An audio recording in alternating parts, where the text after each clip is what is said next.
It was a perfect spring day in Sammamish, as if nature itself had decided to bless the union of Sharika Ebron and Obadiah Prescott. The sun streamed through the tall pine trees, surrounding the picturesque Eden Park wedding venue, overlooking the calm surface of Lake Sammamish. White chairs arranged in neat rows filled with guests, long before the ceremony began. Sharika appeared to the sound of a string quartet, and a quiet sigh of admiration rolled among those present. Her ivory dress with hand-embroidered flowers contrasted spectacularly with her dark skin. A slight smile played on her full lips as she walked slowly down the aisle towards her future husband. Obadiah stood at an archway decorated with white and peach roses, wearing a perfectly fitting tuxedo, his eyes glowing with pride. Davida Coalfield, the bride's best friend, walked a half step behind Sharika, holding the bouquet and adjusting the train of her dress. Her smile seemed a little strained, but no one noticed. All eyes were on the bride. "Do you accept this man as your lawful husband?" the priest asked as Sharika stood next to Obadiah. "Yes," Sharika replied, and her voice sounded firm and confident. When they exchanged rings, and the priest pronounced them husband and wife, the guests broke into applause. Obadiah gently kissed his newly wedded wife, and at that moment, no one could have guessed that less than 12 hours later, their marriage would turn into a police investigation. The festive reception was held in an exquisite lakeside restaurant. Tables were decorated with centerpieces of the same peach and white flowers, and waiters were serving champagne and gourmet hors d'oeuvres. Sharika and Obadiah looked impeccably happy as they danced their first dance to Etta James at last. "You deserve all this happiness," said Theron Hamphill, Sharika's ex-fiancé, as he approached the couple later in the evening. He was impeccably polite, though some guests noticed his gaze lingering on the bride a little longer than it should have. "Thank you for coming, Theron," Sharika replied, tensing slightly. "It means a lot to me." Obadiah hugged his wife tighter, a possessive gesture signaling that the past should stay in the past. Davida watched this exchange of pleasantries from the sidelines, slowly sipping her champagne. When Theron stepped away, she joined the newlyweds. "Everything's going perfectly," she said, kissing Sharika on the cheek. "How are you feeling, Mrs. Prescott?" "Like a fairy tale," Sharika replied, but for a moment something like worry flashed in her eyes. It only lasted for a split second, and Obadiah, who was busy talking to a colleague, did not notice. The celebration continued till late into the night. Finally, showered with rose petals and good wishes, the newlyweds got into a decorated car and drove to their new home, a 2-story lakeside mansion that Obadiah had bought 3 months ago as a wedding gift. The house was drowned in semi-darkness when they arrived.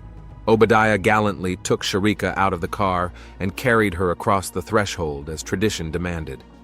"Welcome home, Mrs. Prescott," he said, kissing her neck. Sharika smiled, hugging his neck. "I need about 15 minutes to get cleaned up. I'll open the champagne." Obadiah nodded, letting her go.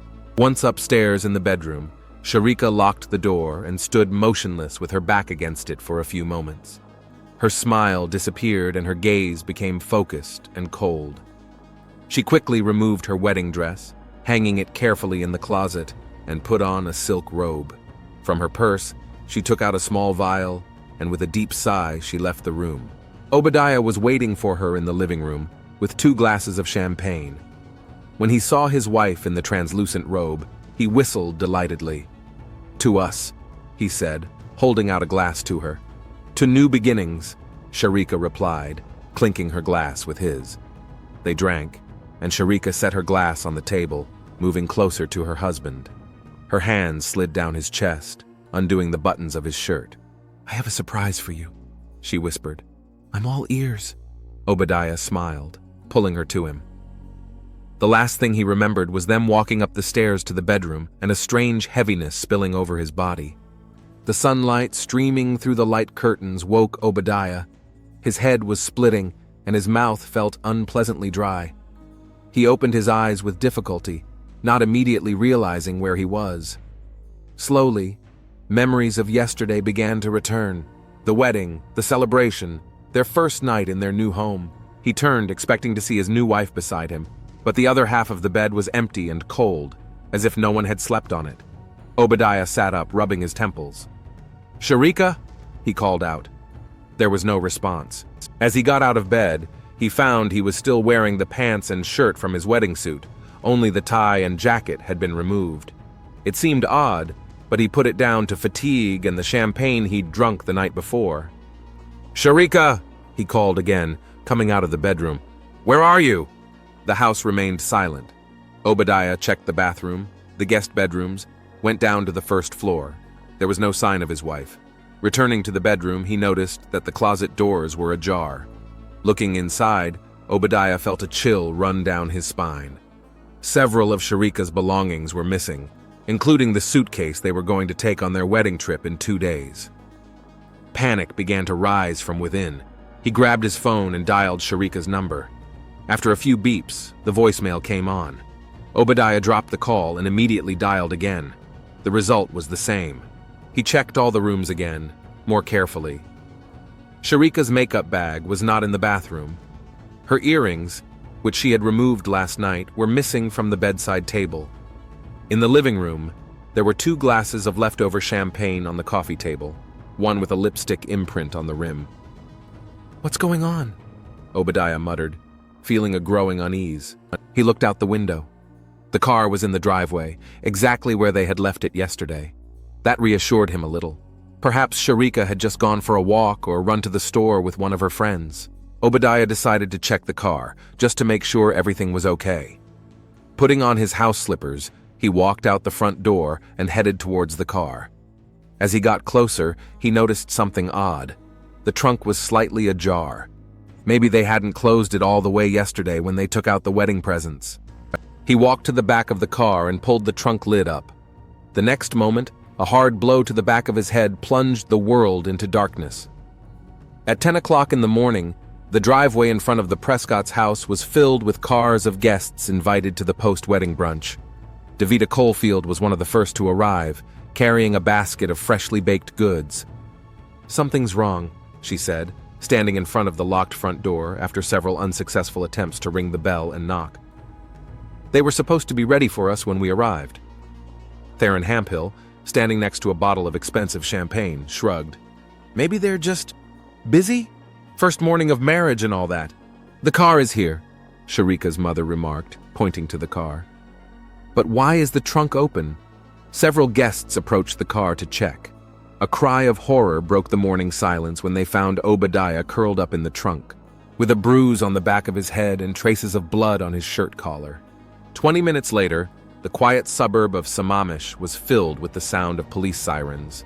Paramedics administered first aid to a disoriented Obadiah, while police cordoned off the area around the house. Detective Quentin Halloway arrived on the scene half an hour after the initial call. A tall man with alert eyes and a neatly trimmed beard, he immediately took control of the situation. "Mr. Prescott," he said to Obadiah, who was by now seated in the ambulance, "can you tell me what happened?"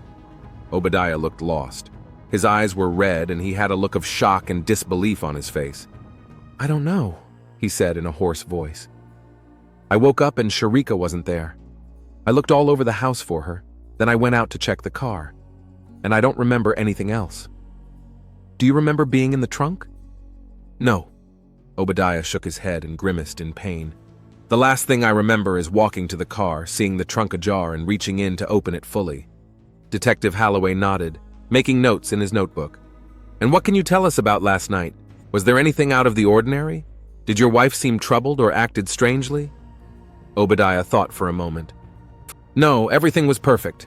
We got home around midnight, we drank champagne." He stopped talking, trying to remember the details. "I think I blacked out sooner than I expected. Must have been the fatigue and the alcohol." "Did your wife mention any plans to go out this morning?" "Of course not!" Obadiah exclaimed. "We were planning a breakfast with guests, and in 2 days we were supposed to leave for a wedding trip to Hawaii. She would never—" His voice trembled. "Something happened to her, Detective. Someone took her and attacked me." As the paramedics prepared to transport Obadiah to the hospital for a more thorough examination, Detective Halloway examined the trunk of the car. Inside, he found a file folder containing some documents that had been partially stuffed under the spare tire. Putting on latex gloves, he retrieved the folder and opened it. A quick glance at the contents was enough to make his eyebrows rise in surprise. "Officer Baker," he called to the young policeman, "make sure the forensics team takes a thorough look at the car and the house, especially interested in fingerprints on the trunk and signs of a struggle." The detective then approached the group of guests who were being held behind police tape. "I need to talk to each of you," he announced, "especially those who knew Sharika well or had interacted with her in the final days before the wedding." Davida Caulfield stepped forward. "I'm her best friend. We've seen each other every day of the last week preparing for the wedding." "Good," the detective nodded. "We'll start with you." While the officers collected statements from the guests, other police officers searched the house for evidence. They found Sharika's wedding dress hanging neatly in the closet, but many of her everyday items were missing. Her passport, usually kept in her bedside table drawer, according to Obadiah, was gone, as was some jewelry. By noon, Obadiah Prescott was taken to the hospital with concussion and bruises, and the Sammamish police began an official investigation into the disappearance of Sharika Ebron Prescott. Detective Holloway, standing in the newlyweds' bedroom, examined a silver-framed wedding photo, a happy couple whose smiles now seemed mysterious and full of hidden meaning. "What happened here?" he asked quietly to the empty room. "And where are you now, Mrs. Prescott?" Detective Quentin Holloway sat in the small office of the Sammamish police station, his case files spread out in front of him. The wall across from his desk was gradually becoming a bulletin board. Photographs of Sharika and Obadiah, pictures of the scene, a list of witnesses interviewed. With a red thread, he was connecting the facts, trying to find patterns in the mysterious disappearance of the newlywed. Outside the window, it was starting to rain, typical Washington state weather for this time of year. The drops drummed on the glass, creating a monotonous background noise that oddly helped the detective concentrate. Holloway methodically went through the statements of the wedding guests. Most of them described the same picture. Perfect ceremony, happy couple, no hint of trouble. But the experienced detective knew that superficial prosperity often hid undercurrents.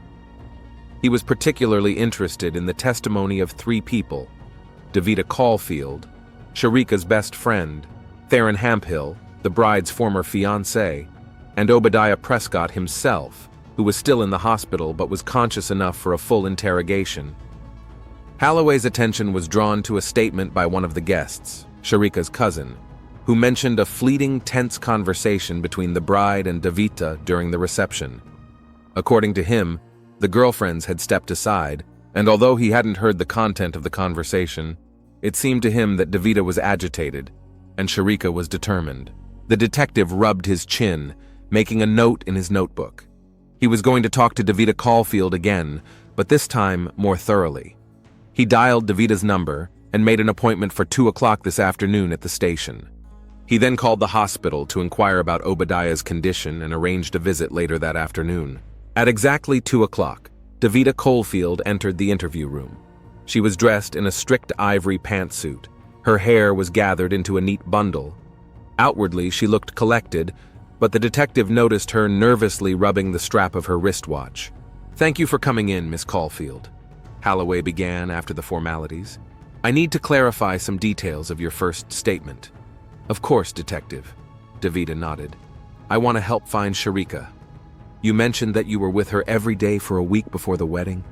Did you notice anything unusual in her behavior?" Davida hesitated for a moment, as if searching for words. "Sharika was tense. But that's normal for a bride, isn't it? Organizing a wedding is stressful. What about her relationship with her fiancé? Was there any conflict between them?" "No," Davida answered too quickly.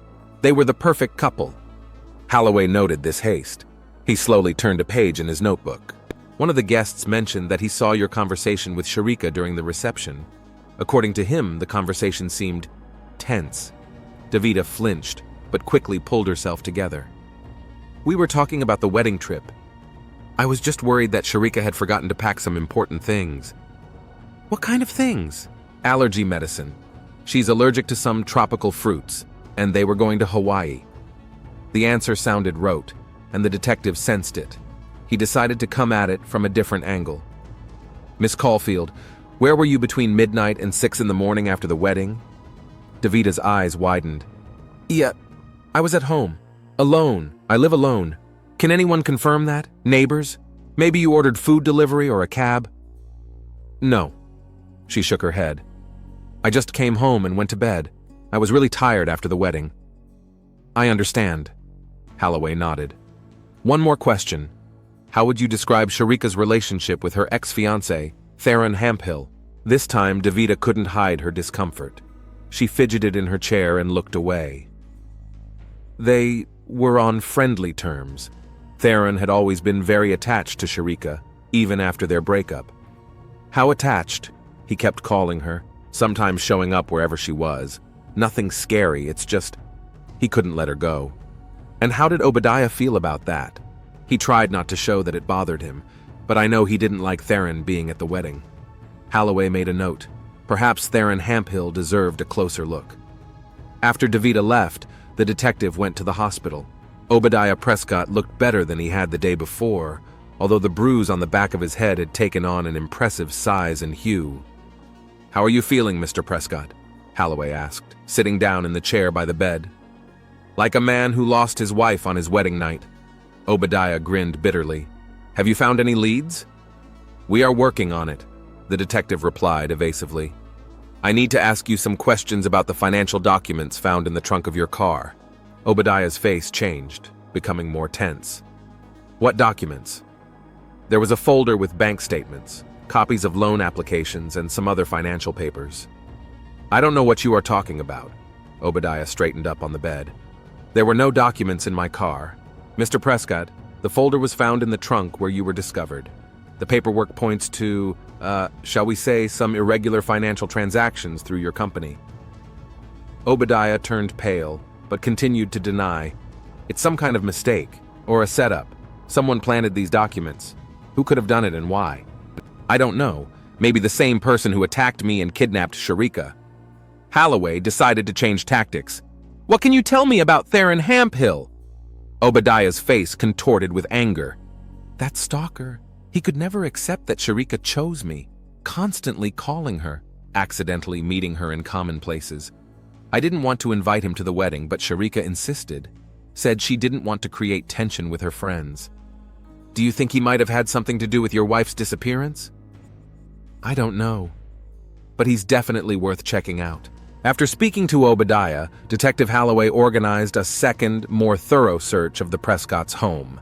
The forensic team methodically went through every room, paying particular attention to the missing woman's personal effects. In Obadiah's study, behind a bookcase, they discovered a small safe. With the help of a warrant and a specialist, the safe was opened. Inside were documents that confirmed suspicions. Obadiah Prescott had used his position as a financial analyst to conduct questionable transactions, including the illegal use of client funds. But the most interesting find was pre-filled applications for large loans in the name of Sharika Ebron Prescott, with forged signatures.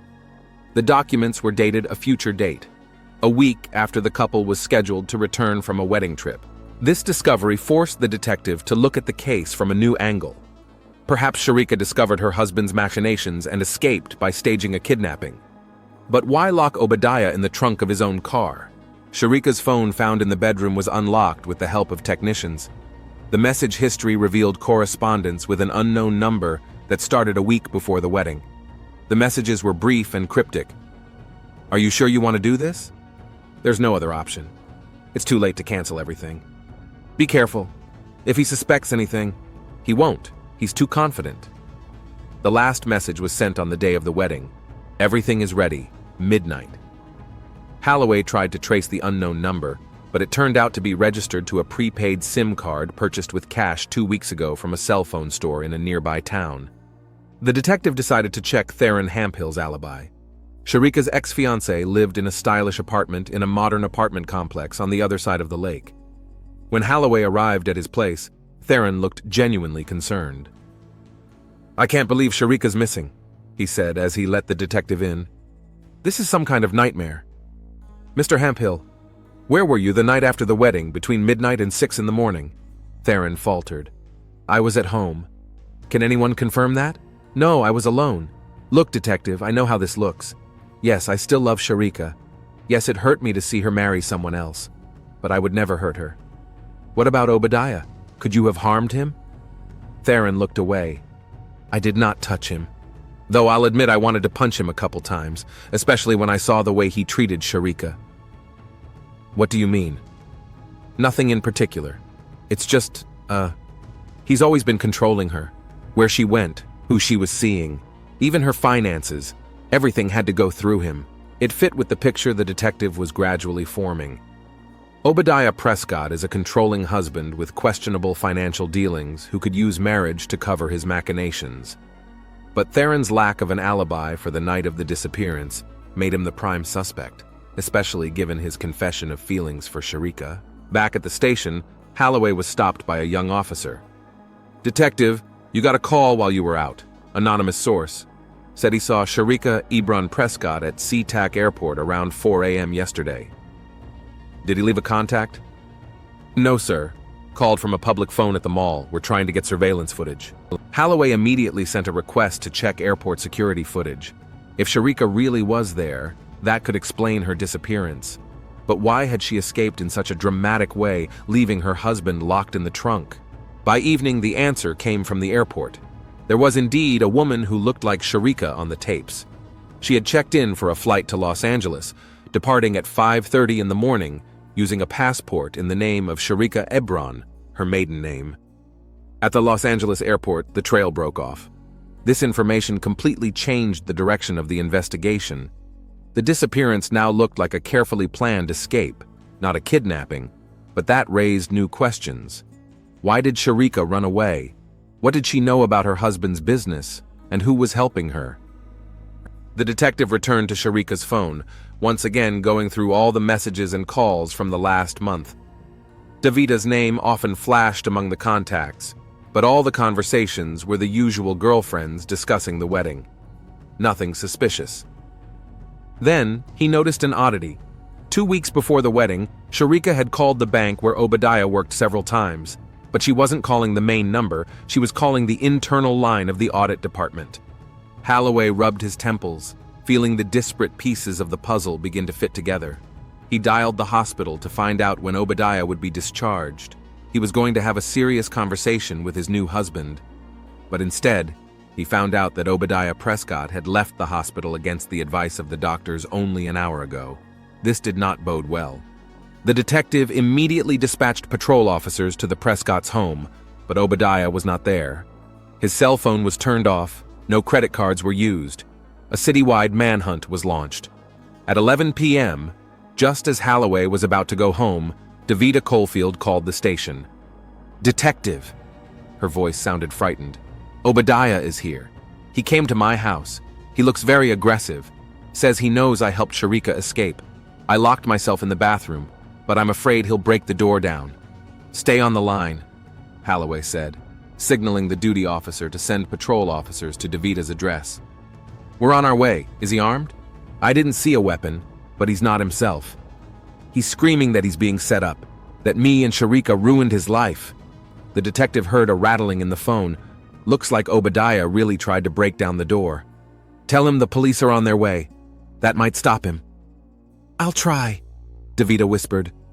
Her voice came through the phone to Obadiah. "The police are on their way here. They're on their way." There was a pause, then the sound of breaking glass and Davita's scream. "Miss Caulfield!" Holloway shouted into the phone, but the connection was cut off. He rushed to the car, turning on the siren. The radio said the nearest patrol would be on the scene in 4 minutes. The detective prayed that would be enough time. As he approached Davita's house, he saw a broken window on the first floor. A patrol car was already parked at the entrance, and 2 officers were cautiously entering the house with their guns at the ready. Holloway joined them, keeping his hand on his holster. Inside was chaos. Overturned furniture, broken vases, shattered glass. They found Davita in the living room, huddled against the wall. Her face was pale, but there were no visible injuries. "He's gone!" she exhaled when she saw the cops. He jumped out the back window when he heard the sirens. "Are you okay?" Holloway asked as he approached her. "Yeah, he didn't have time to hurt me. But he found this." Davita pointed to the open laptop on the table. Now he knows where Sharika was headed. The detective walked over to the laptop. A Los Angeles hotel reservation page in Sharika Ebron's name was open on the screen.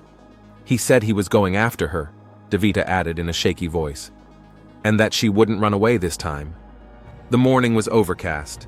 Heavy clouds hung over Sammamish, promising heavy rain. Detective Quentin Halloway stood at the window in Davita Caulfield's room, watching as the forensics team methodically searched the apartment. After last night's incident, Davita had been moved to a safe house under police protection, and her home had become the new scene of the investigation. "Detective, you might want to take a look at this," the young forensic scientist addressed him, holding a laptop in a clear evidence bag. "We found it under the bedroom floorboards. It looked like Miss Caulfield really didn't want anyone to discover it." Halloway nodded, and pulling on latex gloves, opened the laptop. To his surprise, the device was not password protected. It was as if it had been left on purpose so that someone could access the contents. In the documents folder was a single file, named simply, "Explanation." "Interesting," the detective muttered, opening the document. It was a letter from Sharika, addressed directly to the police. The woman detailed how she had accidentally discovered Obadiah's machinations by going through his laptop when he left it open. Sharika found evidence that her husband-to-be was not only embezzling clients' money, but was also planning to take out large loans on her immediately after the wedding. "I turned to Davita, the only person I could trust," Sharika wrote. "We decided that simply canceling the wedding would not solve the problem. Obadiah could find another victim or hurt me for finding out about his machinations. We devised a plan. I would marry him and then fake my disappearance, leaving him with evidence of his crimes. If you're reading this letter, then the plan worked." Halloway continued reading, but the rest of the letter contained only technical details of the plan and a request not to pursue Davita, who was only helping a friend escape a dangerous situation. At that moment, the detective's cell phone rang. A colleague in the technical department was calling. "Detective Halloway, we checked the security cameras around the Prescott house like you asked, and we found something interesting on the footage from the house across the street." "What's that?" "The footage shows a woman who looks like Sharika Ebron leaving the house at around 2 a.m. and getting into a cab. She looks completely calm, no signs of coercion or fear. What's more, half an hour later, another figure appears on the tape. Apparently Davita Caulfield. She enters the house and 20 minutes later comes out and drives off in her car." "Are you sure it's Davita?" 90%. The quality of the tape isn't perfect, but the build, the gait, it's a match. Plus, we identified her car from the license plate." Halloway thanked his colleague and ended the call. The picture of what had happened was becoming clearer, but some of the details still didn't add up. Why had they decided to lock Obadiah in the trunk? It seemed an overly dramatic and risky move. As they continued to search the apartment, one of the officers found an envelope under the mattress containing an airline ticket in the name of Davita Caulfield. The ticket was for a flight to Los Angeles, leaving 3 days after the wedding. "It looks like Miss Caulfield was planning to reunite with her friend," Halloway remarked, looking at the ticket. But something went wrong. Near where the ticket was found, the officer found a handwritten note. "When things calm down, meet me at our location. Don't use the phone. Shh." The detective carefully placed the note in an evidence bag. Now he had enough evidence to fully clarify Davita's role in Sharika's disappearance. It remained to find out where Obadiah Prescott was now, and to prevent a possible confrontation between him and Sharika. Halloway returned to the police station, where Davita, still under police protection, was waiting for him. She was sitting in the interrogation room, nervously fumbling with the bracelets on her wrist. "We found your laptop, Miss Caulfield," Halloway said as he entered the room. "And Sharika's letter, and a ticket to Los Angeles." Davita lowered her eyes. "I guessed what you'd find. Why didn't you tell the truth right away?" "I promised Sharika that I would. We were sworn to secrecy until she was safe. Now are you ready to tell the whole story?" Davita took a deep breath and nodded. "It all started a week before the wedding. Sharika called me in the middle of the night in a panic. She had accidentally discovered documents on Obadiah's computer, evidence of his machinations. He wasn't just stealing from his clients, he was planning to use Sharika by taking out loans on her. We thought long and hard about what to do. Cancel the wedding? But Obadiah could retaliate, Or just find another victim. So you decided to pull your own scam, Holloway suggested. We decided to give him what he wanted, the wedding, and then turn the situation against him. Sharika chose to disappear because she knew that if she just filed for divorce, Obadiah could get rid of the evidence and make her look crazy or a fraud. Why would she have locked him in the trunk? Davida wrinkled her nose slightly. It was my idea, a bit theatrical, I admit. But we wanted the police to find him right away, along with the evidence, without giving him a chance to get rid of the documents. To be honest, he deserved it. Obadiah was a terrible man. He controlled Sharika's every move, alienated her from her friends, constantly checked her cell phone. How did you technically execute the plan? Sharika slipped sleeping pills into Obadiah's champagne on their wedding night. When he fell asleep, she packed her things and called me. I called her a cab to the airport, and I came to finalize the second part of the plan, to stage the attack. Sharika and I carried Obadiah out and put him in the trunk, along with a folder of documents she found in his safe. I hit him on the head, not hard, just to leave a mark, and closed the trunk, leaving a small gap for air. What about the anonymous call about Sharika being seen at the airport? Davida smiled slightly. That was part of the plan, too. We wanted to steer the investigation in the right direction, but without directly implicating me as an accomplice. Where is Sharika now? I don't know exactly. We agreed not to tell each other the details so that if I was questioned, I couldn't turn her in. All I know is that she was planning to go abroad. Holloway nodded, making notes in his notebook. And you were planning to join her later, according to the ticket we found. Yes, Davida admitted. We were going to meet in a month at a safe house. I was to bring her some personal items she couldn't take with her on the night she disappeared so as not to arouse suspicion. What happened when Obadiah came to see you yesterday? Davida's face changed, becoming tense. He was furious. Somehow he figured out that I was helping Sharika, probably looked through her phone and saw our correspondence. He demanded to know where she was, threatened. Her voice shook. I was afraid he'd kill me. Do you have any idea where he might have gone? I think he flew to LA. My computer saved hotel searches in that city. Sharika and I were discussing options for a rendezvous, but I doubt he'll find her. Sharika is too smart to stay where people might be looking for her. At that moment, an officer came into the room. Detective Holloway, you have a call. They say it's urgent. Holloway apologized to Davida and walked out, taking the phone from the officer on duty. Detective Holloway speaking. Detective, the woman's voice sounded quiet but confident. It's Sharika Ebron. I think we need to talk. Holloway froze, making a sign to the duty officer to trace the call. Mrs. Prescott, or would you prefer Miss Ebron? Just Sharika. I'm calling to clear the air and make sure Davida's okay. I saw the news about what happened at her house. She's fine. She's under our protection. Where are you now? Somewhere safe, Sharika replied evasively. Far enough away from Obadiah. Do you know he is looking for you? He could be dangerous. I know. That is why I disappeared like this. Detective, I want you to understand. I didn't plan to hurt Obadiah. Davida and I just wanted to protect me and make sure his crimes didn't go unpunished. I found the documents, Holloway said, and your letter. But you must realize that your actions are also outside the law. I know, Sharika's voice sounded tired. But I had no choice. Obadiah, he's not the man he claims to be. He's dangerous. Not physically, but psychologically. He isolated me from my friends, controlled my every move. And when I found out about his financial fraud, I realized he was just using me. Are you prepared to testify on the record? Yes, but remotely. I'm not going back to Sammamish while Obadiah is still at large. We can organize a video conference through our colleagues where you are. That will work, Sharika agreed. There is something else you should know. In Obadiah's safe, behind the painting in his office, there is a flash drive. On it is a complete database of his clients and all his transactions. It's a key piece of evidence. Holloway made a note of it. We'll check it out. Sharika, one more question. Why did you marry him knowing about his fraud? Why didn't you go to the police right away? There was a pause. I found out the day before the wedding, too late to call it off. And I was afraid that if I just called it off, he'd realize I knew something.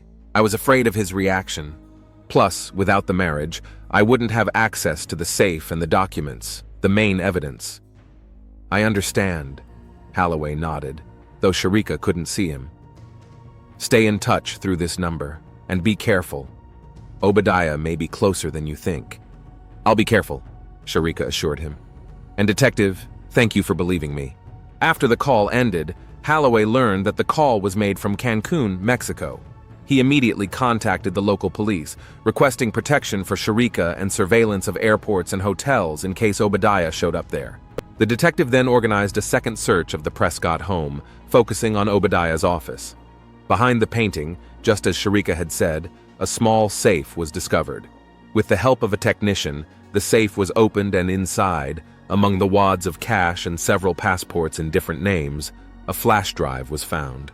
The technical department confirmed that the flash drive contained a database with detailed records of customer money manipulation, illegal transfers, and forged documents.